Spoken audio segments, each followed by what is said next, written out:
Welcome to my studio. Today we're going to do an ATC with napkins. So we're going to do this travel ATC with the Eiffel Tower on it. So the first thing you need to do is find yourself an ATC. I got these from US Art Quest. They're great. They're nice and thick, but not too thick. They have a great front and back to them.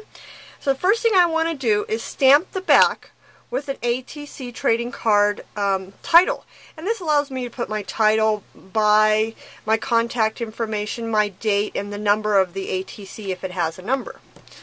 So we're going to ink that up. Now I always try to remember to do this as soon as possible because I have made bulky ATCs before and forgot to do this, and it makes it really difficult to stamp on the back when you have a bulky ATC. So there is my back, and that gives me time, chance to do all that dating and all that stuff. Next thing I'm going to use is some glaze from Golden.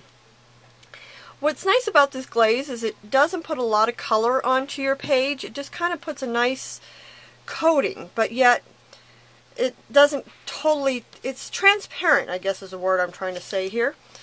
And it gives just a little bit of a hint of ageness to it. So you go from almost a completely white one to this kind of ochre. See the difference? Okay.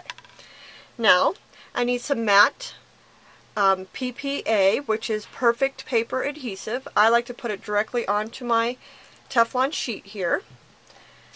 And we're going to grab our napkin. Now, napkins usually come with 4 sides to it, so you get lots of images.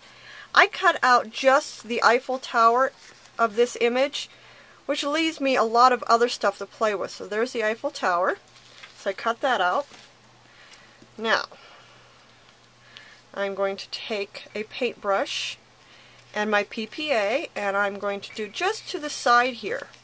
As you can see, just the side, because I'm going to put my Eiffel Tower right there that I cut out of the napkin.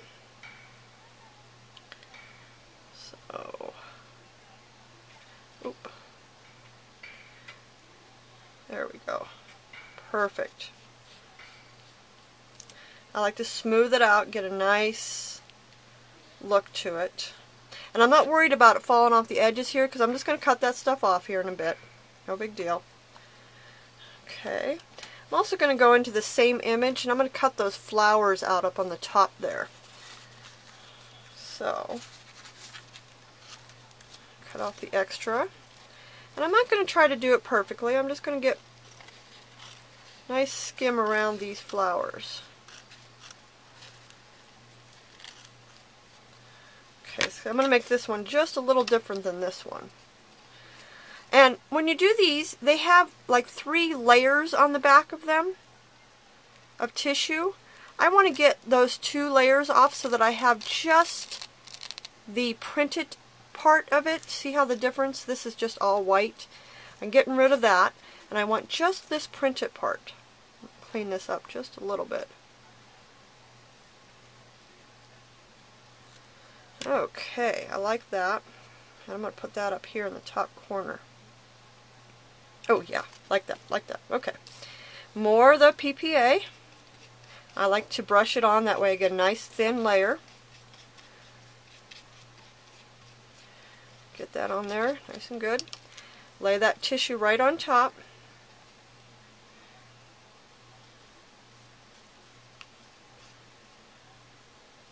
Perfect.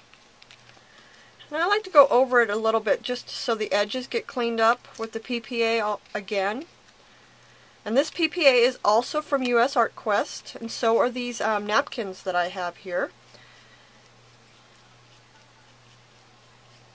Look at that. Looking good, huh? I like. Okay, so the next thing I want to do is cut off the extra here. Now I'm not going to throw that extra away because I could probably use it on another ATC or another project. Actually, if you turn it over, you get a better, cleaner cut, which I didn't do the first time. Oh, liking that. Put that off to the side for extra for later. Okay. Now, I want to make it blend a little bit more, so I'm going to take some more of this glaze. And I like to use just a makeup sponge. And I'm going to go over everything. And that's going to make it blend a little more, because then everything becomes almost the same color. Okay, look at that. That all blended in. And this stuff dries pretty quick. This if you also take and you pounce it, you get more texture.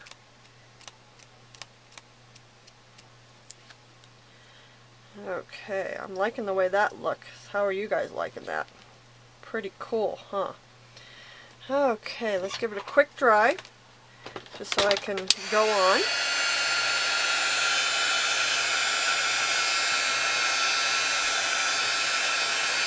There's no need to heat set it for sure.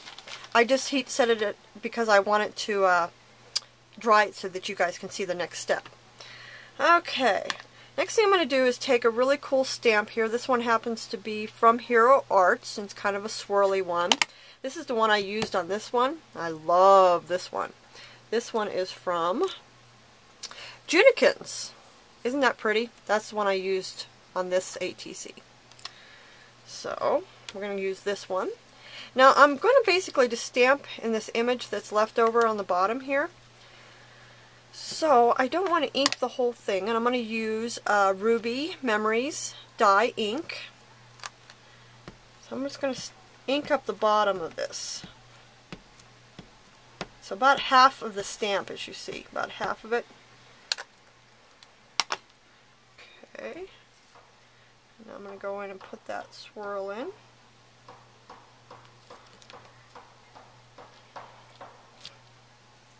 Oh, like that. Doesn't that look cool? Okay. Now, I'm going to go over the whole thing at this point with some clear gesso. I've talked to you guys about gesso in the past, about having white gesso and black gesso. I've just discovered this clear gesso, I have to admit.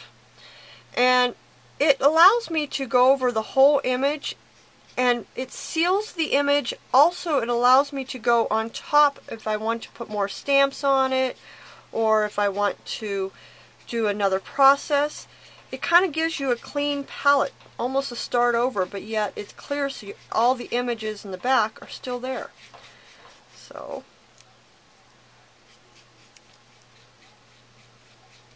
I'm going to go over that.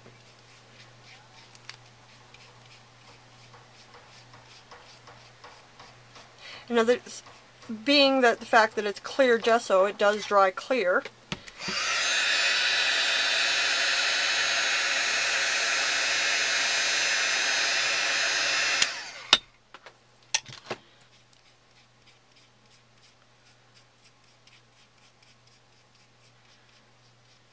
Okay, so I got a nice clear coat on there. I'm going to dry it real quickly.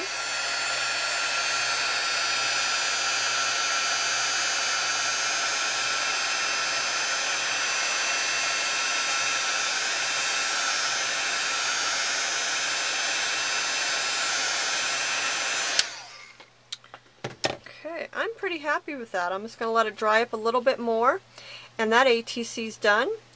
Very similar to the one I've already made. Come to my blog and you can see the full directions on this one and another one that I have for you. Thanks for stopping by my studio.